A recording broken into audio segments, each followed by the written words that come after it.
Shalom, saudara terkasih dalam Tuhan kita Yesus Kristus. Pada kesempatan kali ini, saya akan membawakan renungan firman Tuhan bagi kita semua dengan tema menang atas pencobaan. Firman Tuhan menjadi dasar atas renungan kita kali ini, diambil dari Markus 14 ayat 37 sampai 38. Demikian firman Tuhan. Setelah itu, ia datang kembali dan mendapati ketiganya sedang tidur. Dan ia berkata kepada Petrus, "Simon, sedang tidurkah engkau? Tidakkah engkau sanggup berjaga-jaga 1 jam? Berjaga-jagalah dan berdoalah, supaya kamu jangan jatuh dalam cobaan. Roh memang penurut, tapi daging lemah." Dalam perikop ini diceritakan pada saat Yesus beserta murid-muridnya setelah mereka perjamuan Paskah, lalu mereka pergi ke Bukit Zaitun, di mana Yesus akan berdoa di Taman Getsemani. Perikop ini sering juga disebut dalam bahasa Inggris Christ Agony at Getsemani, penderitaan Kristus di Getsemani. Adalah suatu nats yang menggambarkan ketakutan Yesus sebelum menghadapi kesengsaraannya yang segera akan dihadapinya. Rasa takut itu menyebabkan peluhnya atau keringatnya menjadi seperti tetes darah yang titik darah yang bertetesan ke tanah. Bahkan di ayat 33 menggambarkan bahwa Yesus sangat ketakutan, atau disebut juga agoni. New International Version bahkan menerjemahkan menderita secara batin. Bahkan di ayat 36 dikatakan Yesus berdoa, "Ya Aba, ya Bapa, tidak ada yang mustahil bagimu. Ambillah cawan ini daripadaku, tetapi janganlah apa yang aku kendaki, melainkan apa yang kau kendaki." Yesus 3 kali mengulang doa ini, menandakan begitu beratnya keadaan yang dia alami saat itu. Pada ayat 37, secara khusus Yesus menegur Petrus dan berkata, "Simon, sedang tidurkah engkau? Tidakkah engkau sanggup berjaga-jaga 1 jam?" Apabila kita melihat ke perikop sebelumnya, di mana Petrus berkata kepada Yesus, "Biarpun mereka semua tergoncang, imannya aku tidak." Lalu bahkan di Markus 14 ayat 31 dilanjutkan, "Sekalipun aku harus mati bersama-sama engkau, aku akan menyangkal engkau." Di sini kita lihat Petrus mendeklarasikan dirinya sebagai pribadi yang serba kuat, tidak mudah menyerah, dan mempunyai keteguhan pendirian yang hebat. Yesus berkata, "Roh memang penurut, tapi daging lemah." Artinya Petrus memiliki kelemahan dalam dirinya. Hal yang sama juga dengan kita. Kita juga memiliki kelemahan dalam menghadapi pencobaan. Dalam diri kita ada potensi yang besar untuk gagal menghadapi pencobaan. Itu yang terjadi pada Petrus. Dia menganggap dirinya kuat, namun sebenarnya ia sangat lemah.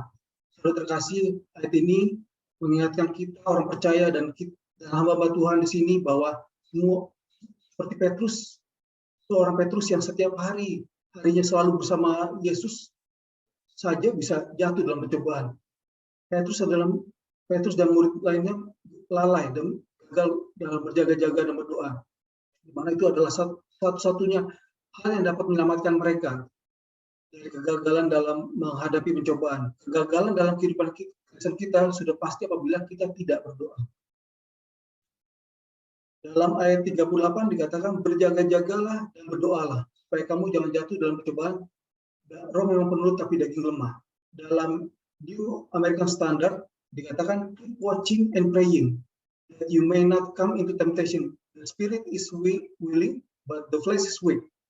Kata berjaga-jaga dalam bahasa Yunani disebut juga Gregorio, artinya to watch, to keep watch, merupakan verb imperatif, present aktif, yang berarti bahwa kita harus saat ini setiap saat berjaga-jaga. Berdoa dalam bahasa Yunani prosio kom ahe, yang berarti to pray, berdoa dan bersembahyang. Kata berjaga-jaga dilanjutkan dengan kata penghubung dan. Dalam bahasa Yunani kahe, kata penghubung dan berarti bukan hanya melainkan juga. Artinya bukan hanya cukup kita berjaga-jaga, tetapi kita juga harus berdoa. Dengan berdoa dan berjaga-jaga, kita akan diluputkan dari serangan kuasa gelap, dan kita tetap terhubung dengan Tuhan, dan bahkan kita memperdalam akar iman kita. Kita perlu merenungkan firman Tuhan siang dan malam, maka kita akan dikuatkan dengan janji-janji Tuhan. agar iman kita bertumbuh dan roh kita bangkit, bukan daging kita yang lebih dominan. Kita harus fokus kepada Tuhan. Kita pikirkan perkara di atas, bukan perkara yang di bumi. Firman Tuhan katakan, bukan pergumulan kita yang menjadi fokus kita. Maka karena apabila kita fokus kepada pergumulan, itu akan membawa kita masuk lebih dalam lagi dalam percobaan. Firman Tuhan juga dikatakan bahwa sadarlah, berjaga-jagalah, lawanmu si iblis, dia berjalan berkeliling seperti singa yang mengaum mencari orang yang dapat ditelannya. Ini merupakan perintah Tuhan bahwa iblis tidak akan pernah tinggal diam untuk menggoda kita supaya kita jatuh dalam dosa. Berjaga-jaga artinya kita waspada akan datangnya serangan balik dari kuasa gelap sehingga kita bisa terhindar, terluput dari kuasa iblis. Sedangkan berdoa adalah mengandalkan hanya kekuatan Tuhan, bergantung, bersandar sepenuhnya kepada Tuhan. Pada saat menghadapi pergumulan atau percobaan, kita cenderung menggunakan akal pikiran, kekuatan, koneksi, kekayaan kita. Barulah pada saat segala sesuatunya itu gagal, baru kita mulai berdoa. Ada kalimat yang mengatakan bahwa if you only pray when you are in trouble, you are in trouble. Maka hal pertama yang kita lakukan pada saat kita menghadapi permasalahan adalah kita berdoa. Yesus sendiri memberikan teladannya berdoa.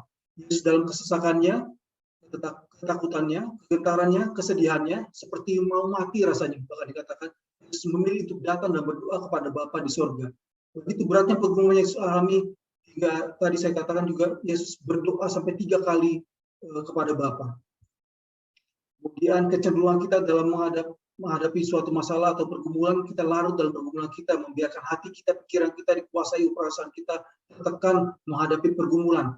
Kita membiarkan keinginan daging kita menguasai kita. Maka sikap yang kita harus lakukan adalah kita membiarkan diri kita dipimpin oleh roh. Dikatakan roh memang penurut tapi daging lemah. Jika kita hidup oleh roh, baiklah kita hidup dipimpin oleh roh. Bangkitkan iman kita, penuhi hari-hari kita dengan firman Tuhan, maka kita akan dipimpin oleh roh. Sadarilah bahwa roh yang ada di dalam kita lebih besar daripada roh yang ada di dalam dunia ini. Yesus juga memberikan teladan berjaga-jaga. Meskipun lelah, Yesus memilih untuk tidak tidur. Tetap waspada, sadar, memiliki penguasaan diri, dan tidak lengah. Tidak membiarkan perasaan, kesedihan, ketakutan, kegentarannya, kesesakannya mempengaruhinya untuk berbuat apa yang dagingnya inginkan atau membiarkan dirinya jatuh dalam pencobaan. Kecenderungan kita juga saat menghadapi pergumulan, kita tetap menginginkan segala sesuatu berjalan sesuai kehendak kita atau keinginan kita. Keinginan kita lebih didominasi dengan banyak kegodaan, kelemahan yang merayu kita untuk tidak taat. Padahal bukti iman adalah ketaatan. Yesus memberikan teladan berserah kepada Bapa. Pada saat dirinya dalam tekanan yang luar biasa besar dalam pergumulan dihadapi, Yesus tetap berserah kepada Bapa, menyerahkan kehendak Bapa di atas segalanya. Ini merupakan tanda ketaatan Yesus. Ia bersedia menghadapi kengerian yang membayanginya di depan matanya. Kehendak Bapa dituntaskannya secara tidak berbantah. Kecenderungan kita dalam menghadapi tekanan besar akibat pergumulan, kita memilih untuk lari atau menghindar dari masalah tersebut. Padahal jika kita berserah pada Tuhan, pasti Tuhan memberikan jalan keluar sehingga kita dapat menanggungnya. Bahkan firman Tuhan katakan, pencobaan yang kau hadapi adalah pencobaan biasa, tidak akan melebihi kekuatan kita. Yesus memberikan teladan maju menghadapi masalah, pergumulan, pencobaan. Pada akhir perikop, ini dikatakan di mana pengkhianat dan kelompoknya sudah datang, ia tidak lari meskipun Yesus bisa melarikan diri, tapi Yesus memilih menghadapi mereka, bahkan berkata, tetapi haruslah digenapi yang tertulis dalam kitab suci. Saudaraku yang terkasih, marilah kita berjaga-jaga berdoa. Bahkan firman Tuhan katakan, berdoalah dengan tidak jemu-jemu. Ini suatu ketegasan perintah Tuhan kepada kita orang percaya. Artinya hubungan kita dengan Allah tidak boleh terputus, sehingga tidak ada celah iblis untuk masuk dalam kehidupan kita. Dengan berdoa berjaga-jaga, kita menyadari keterbatasan kita, kita memilih untuk berserah kepada Tuhan, kepada kehendak Tuhan yang jadi dalam kehidupan kita. Dengan berdoa dan berjaga-jaga, artinya Allah bekerja dari setiap langkah kehidupan kita. Nah, penyertaan Allah itulah yang membuat kita merasa tenang. Kita merasakan sukacita karena ada penyertaan Tuhan dalam kehidupan kita. Maka hendaklah marilah kita berjaga-jaga dan berdoalah sehingga kita menang dalam menghadapi pencobaan apapun yang kita hadapi dalam kehidupan ini. Terlebih pada saat nanti kedatangan Yesus Tuhan akan dapati kita hidup kudus dan berkenan. Demikian firman Tuhan, diberkatilah orang yang mendengarkan firman Tuhan bahkan melakukannya. Tuhan Yesus memberkati.